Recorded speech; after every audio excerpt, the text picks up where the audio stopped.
I happily welcome you to the program Learn Tree with Opoku.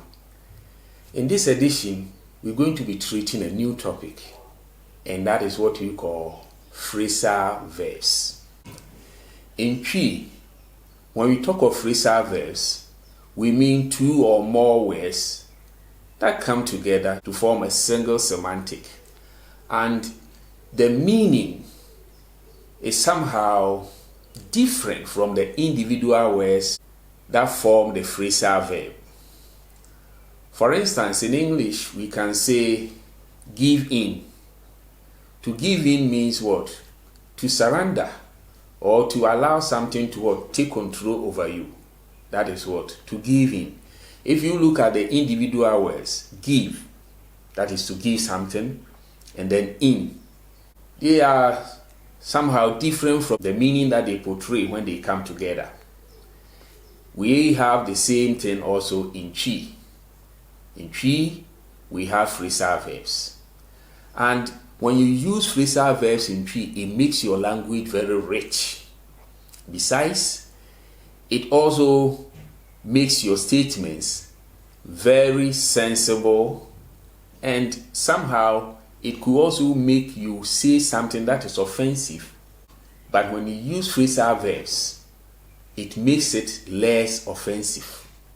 So in this first episode, we are going to treat only two phrasal verbs, and they are kuafoɔ, and the second will be what? Aborɔ. When we say kuafoɔ, literally we are saying what? Crush the eye of the farmer. When we say bo, as you know, it means what? To crush. Kuafoɔ means what? Farmer.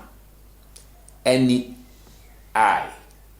So when we say bo kuafoɔ, literally we are saying what? Crush the eye of the farmer, but that is not what it means. Before I tell you the meaning, let me give you this scenario. In Ghana, when you go to most areas, the people living there are virtually what? Peasant farmers. They practice subsistence farming. That means they grow what they eat. Sometimes it may happen that you will need some foodstuffs, say plantain, yam, or whatever, cassava. But it may happen that you don't have some at the moment. You have some in the farm, but you don't have some at the moment. Culturally, what you do is that you go to your neighbor, you tell him, oh, I need some yam, but I don't have some. Can you please give me some so that tomorrow when I go to farm, I'll bring you some. Your neighbor will tell you, no problem, I have some there, you can go and take some, but don't worry to bring me anything tomorrow. So he will just give you the chance to go and then take whatever you want, because if he takes one and give it to you, probably that will not satisfy your need. If he gives you two, maybe you need one. So he gives you the chance or the opportunity to go and then pick some for yourself. However, there are some that the farmer will have his eye or her eye on. Definitely. There may be some 1 or 2 tubers of yam that may be very healthy, very big, and very appetizing. So he will have his eye on. And now he has voluntarily given you the chance to go and pick. He may be having his eye on that particular yam. So he'll be somehow peeping to see if you pick that one. So if you go and then you look at it, you look through and then you pick the best out of the lot. As soon as you touch the best one, the farmer will do something like this. So we will say you have what? Crushed his eye. You have crushed the eye of the farmer. That means you have selected the best out of the lot that was given to you. Okay, so in that sense we say abɔ kuafoɔ ani. If I am the one who has done that and I am talking about myself, then I will say mabɔ kuafoɔ ani. Mabɔ kuafoɔ ani. And then you, singular you. If you have done that, then I will say wabɔ kuafoɔ ani. Wabɔ kuafoɔ ani. He or she, then I will say wabɔ kuafoɔ ani. Wabɔ kuafoɔ ani. You plural, then I will say moabɔ kuafoɔ ani. Moabɔ kuafoɔ ani. So when we say bɔ kuafoɔ ani, it means you took the best out of the lot that was presented to you, instead of being considerate and having in mind that the one who had voluntarily given you the chance to pick some may also have his eye on some of them. You were not considerate. You couldn't be considerate, and you chose those that he has his eye on. In that sense, we say wabɔ kuafoɔ ani. Wabɔ kuafoɔ ani. Good. Let's take the last phrasal verb as far as this lesson is concerned, and that is di aborɔ. Di aborɔ. Di aborɔ. We all know that when we say di, it means what? To eat. But in this sense, it doesn't mean what? To eat. Di aborɔ.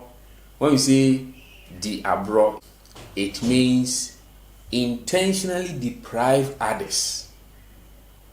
Intentionally deprive others, or to cause harm intentionally to other people. And so, for instance, if a father does not take his children to school and the children grow up being uneducated, we can tell the children, mo papa, that means your father, mo papa edi mo aborɔ. Mo papa edi mo aborɔ, meaning your father has what? Deprived you people. He has intentionally caused damage. He has intentionally deprived you of something very important, like education. So when we say di aborɔ, it means to intentionally deprive others or intentionally cause damage to others. Di aborɔ. If I am the one who has caused that, then I will say medi wo aborɔ. I have deprived you of something very important. If it is you who has caused that to me, then I will say wo, that is you. Wedi me aborɔ. Wedi me aborɔ. Wo edi me aborɔ. Or if I want to say you have intentionally deprived your son, then I will say wedi obano aborɔ, or wedi no aborɔ. Wedi no aborɔ. Wedi no aborɔ. So in effect, this is what we are learning as far as this first episode is concerned. Watch out for the next episode of what? Phrasal verbs in Twi. And like I always plead with you, if you have not yet subscribed, you can subscribe. If you are a subscriber, good. But you can also give this lesson a thumbs up, or you can share. Let others also get to know about this channel and then subscribe to it. Thanks for watching.